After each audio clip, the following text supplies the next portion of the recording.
വചനത്തിന്റെ വാതിലുകളെ തുറന്നിരുന്ന പരിശുദ്ധാത്മാവിനെ ഞാൻ നന്ദി പറയാം. 3 കാര്യങ്ങളാണ് ദൈവത്തിന്റെ ആത്മാവ് ചെയ്യുന്നത്. ഒന്ന്, രൂപാന്തരപ്പെടുത്തുന്ന ദൈവത്തിന്റെ ശക്തി, മുഴുവനായി നമ്മെ മാറ്റുന്ന ദൈവത്തിന്റെ ശക്തി, വസ്ത്രം പോലും ഇല്ലാതെ ഭൂതഗ്രസ്തൻ കല്ലറയിൽ പാർത്തവനെ സുബോധമുള്ളവനാക്കി മാറ്റിമറിക്കുന്ന ദൈവത്തിന്റെ ശക്തി രൂപാന്തരപ്പെടുത്തുന്നു. വേണം ഇങ്ങനെ പറയാം: പച്ചവെള്ളം രുചിയും ഗുണവും നിറമുള്ള വീഞ്ഞ്. 2, സൗഖ്യമാക്കുന്ന യേശു. 3, ജീവിപ്പിക്കുന്ന യേശു.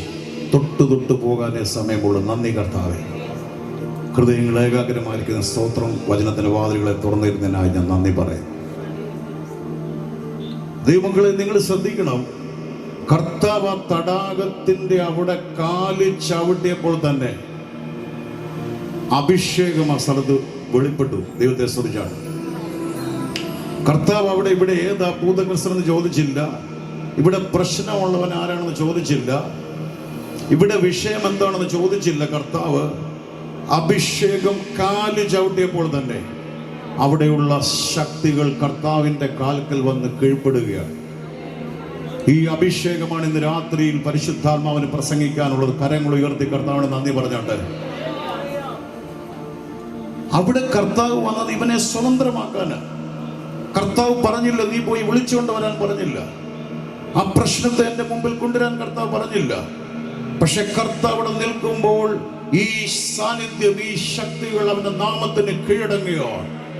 ഇന്ന് രാത്രിയിൽ എനിക്ക് പറയാനുള്ളത്, ലോകത്തോട് ശക്തിയോട് എനിക്ക് പറയാനുള്ളത്, ആമേൻ, അവന്റെ നാമം സകല നാമത്തിനും മീതെയുള്ള നാമമായതുകൊണ്ട് എല്ലാ മുട്ടും മടങ്ങുന്ന, മുഴങ്കാലുകൾ മടങ്ങുന്ന ദൈവത്തെ മാറ്റപ്പെടുത്തിക്കാട്ട് അവന്റെ കാര്യം പറഞ്ഞ് അവനെ ചങ്ങല കൊണ്ടും വിലങ്ങുകൊണ്ടും ബന്ധിച്ച് ആരാനാലും ഇവനെ അടക്കി വെക്കാൻ കഴിഞ്ഞില്ല.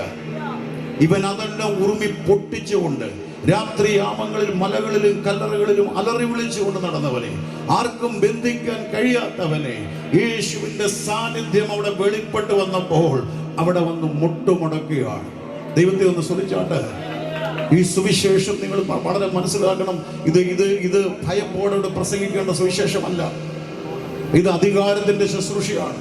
ഞാൻ ദൈവത്തെ സ്തുതിക്കുന്നു. ഞാൻ ഒരു ശുശ്രൂഷയുടെ ആദ്യ കാലങ്ങളിൽ ധാരാളം ഭൂതങ്ങളെ പുറത്താക്കാനും അങ്ങനെയുള്ള ധാരാളം ശുശ്രൂഷകളിലൂടെ പരിശുദ്ധാത്മ കടത്തിവിട്ട് അങ്ങനെ ഒരു ദൈവദാസന് കീഴ്പ്പെട്ട് നിന്ന് ആ ശുശ്രൂഷയുടെ പോയപ്പോഴാണ് ഞാൻ അധികാരത്തിന്റെ ശക്തി ഞാൻ മനസ്സിലാക്കിയത്. ഞാൻ ദൈവത്തെ സ്തുതിക്കുന്നു. ഹല്ലേലൂയ.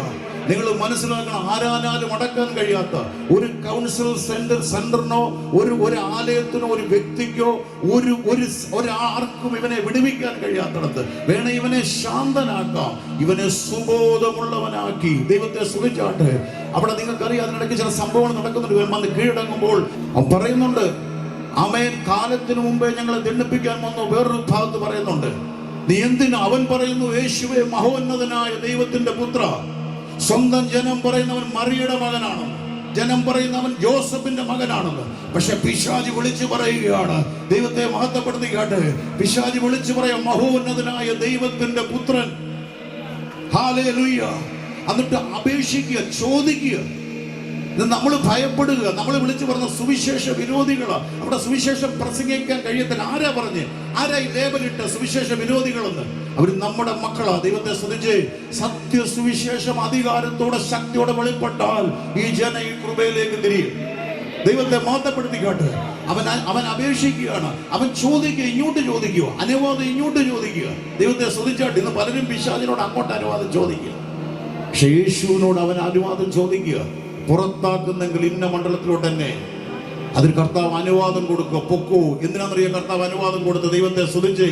2000 പന്നിയല്ല, 10,000 പന്നികളല്ല, ലക്ഷക്കണക്കിന് പന്നികളെക്കാളും എത്ര മൃഗങ്ങൾക്ക് പ്രാധാന്യം കൊടുത്താലും ഒരു മനുഷ്യന്റെ ജീവൻ, ഒരു മനുഷ്യന്റെ ആത്മാവിന് എന്തുമാത്രം വിലയുണ്ടെന്ന്, ഒരാത്മാവിന്റെ വില.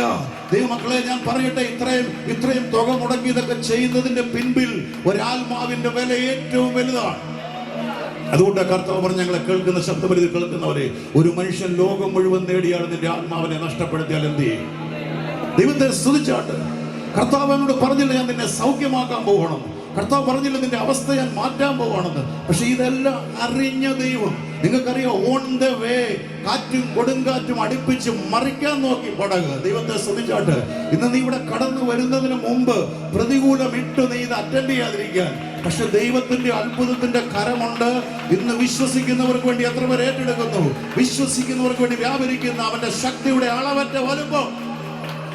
ഒരു മനുഷ്യൻ വസ്ത്രമൊക്കെ അണിഞ്ഞ് വളരെ ശാന്തനായി നിൽക്കുക. അവന് ഫിസിയോതെറാപ്പി കൊടുത്തില്ല, അവന് കൗൺസിലിംഗ് കൊടുത്തില്ല, അവന് ടാബ്ലറ്റ് കൊടുത്തില്ല, അവന് മറ്റ് മെഡിക്കേഷൻ ഒന്നും കൊടുത്തില്ല. അവൻ അവിടെ ഇരിക്കുകയാണ്. അവൻ കർത്താവിനോട് പറയുന്ന ഒരു വാക്കിന്ന് പരിശുദ്ധാത്മാവ് പറയുക, യേശു അവനെ ആമേൻ അവൻ പറയുക, പടകേറുമ്പോൾ ഭൂതഗ്രസ്തനായിരുന്നവൻ താനും കൂടെ പോരട്ടെ. ദൈവത്തെ ഒന്ന് മഹത്വപ്പെടുത്തിക്കേ. അവൻ ചോദിക്കുക, മിനിസ്റ്റർ ചെയ്യാൻ ഞാനിവിടെ വരട്ടെ?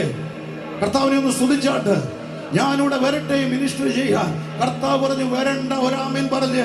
കാരണം നിനക്ക് ആമേൻ, നീ തകർന്നവനാ, നീ പരാജയപ്പെട്ടവനാ, നീ നിന്ദിതനായിരുന്നു, നീ മനുഷ്യന്റെ മുമ്പിൽ അവഗണിക്കപ്പെട്ടവനാ. പക്ഷെ നിന്നെ എവിടെ നിന്ദിച്ചോ ആ സ്ഥലത്തേക്ക്. ഞാൻ ഈ വചനം ധ്യാനിച്ചപ്പോൾ ദൈവത്തിന്റെ ആത്മ പറഞ്ഞു, വീട്ടിൽ. യേശു ആദ്യം അവനോട് പറഞ്ഞു, നീ നിന്റെ വീട്ടിൽ പോകാൻ. യേശു പറഞ്ഞൊരു വെളിപ്പാടുണ്ട്, ശ്രദ്ധിച്ചോണം. ദാസൻ വീട്ടിൽ വസിക്കുന്നില്ല. എന്നെ കേൾക്കുന്ന ദൈവത്തിന്റെ ജനമേ, മക്കളെ വീട്ടിൽ വസിക്കുന്നു. ഞാൻ എപ്പോഴും പറയും, എവിടെയെങ്കിലും ദൂരത്ത് ചാരത്തിലുള്ള കുഞ്ഞുങ്ങള് ആ ഭവനത്തിലേക്ക് വരാനായി അവര് താല്പര്യപ്പെടുന്നെങ്കിൽ ചിന്തിച്ചു, ആ വീട് അവർക്ക് സ്വർഗമാണ്. ആ ദൂരേക്ക് ഉള്ളവർക്ക് ഭവനത്തിൽ വരുമ്പോൾ അവർക്ക് കിട്ടുന്ന ഒരു സമാധാനമുണ്ട്, സ്വസ്ഥതയുണ്ട്. ദാസൻ വീട്ടിൽ വസിക്കുന്നില്ല. വീട് റെപ്രസെന്റ് ചെയ്യുന്ന ദൈവത്തിന്റെ രാജ്യമാണ്. ഒരാമയും പറഞ്ഞേ, അവിടെ എല്ലാവർക്കും ആമേൻ പ്രവേശനമില്ല. യേശുവിന്റെ രക്തത്താൽ വീണ്ടെടുക്കപ്പെട്ടവന് മാത്രമേ ഉള്ളൂ. കർത്താവ് അവൻ ആദ്യം ഓഫർ ചെയ്യുന്ന വീടാണ്. നീ നിന്റെ വീട്ടിൽ ചെല്ല്. ആമേൻ. ഒരാമീൻ പറഞ്ഞാട്ട് നീ നിന്റെ വീട്ടിൽ ചെല്ലണം. ആമേൻ. നീ നിനക്കുള്ളവരുടെ അടുക്കൽ ചെല്ലണം. കർത്താവ് നിനക്ക് ചെയ്തതൊക്കെയും നിന്നോട് കരുണ കാണിച്ചതെന്ന് നീ പറയാൻ പറഞ്ഞു. ദൈവത്തെ ഒന്ന് മഹത്വപ്പെടുത്തി. 4 കാര്യം പറഞ്ഞേ. നീ വീട്ടിൽ ചെല്ലണം. ശ്രദ്ധിച്ചിരിക്കണം ദൈവവചനം. നീ വീട്ടിൽ ചെല്ലണം. നിനക്കുള്ളവരോടെല്ലാം നീ സത്യം പറയണം. ആമേൻ. ഹല്ലേലൂയ. ദൈവത്തെ സ്തുതിച്ചാട്ട്. നീ ദൈവം നിന്റെ ജീവിതത്തിൽ ചെയ്തത് 10 കുഷ്ഠരോഗികളിൽ വെച്ച് പറഞ്ഞു, യേശു നായക ഞങ്ങളോട് കരുണ തോന്നണമെന്ന്. രാമീൻ ഉറക്കെ പറഞ്ഞാട്ട് അവര് സൗഖ്യമാക്കണമെന്നല്ല, കരുണ തോന്നുക. ഹൗ മേഴ്സി ഓൺ us എന്നേ പറഞ്ഞുള്ളൂ. കർത്താവ് ഒറ്റ വാക്കാ പറഞ്ഞു, പൊയ്ക്കൊള്ളുക, പുരോഹിതൻ നിങ്ങളെ തന്നെ കാണിക്കാൻ.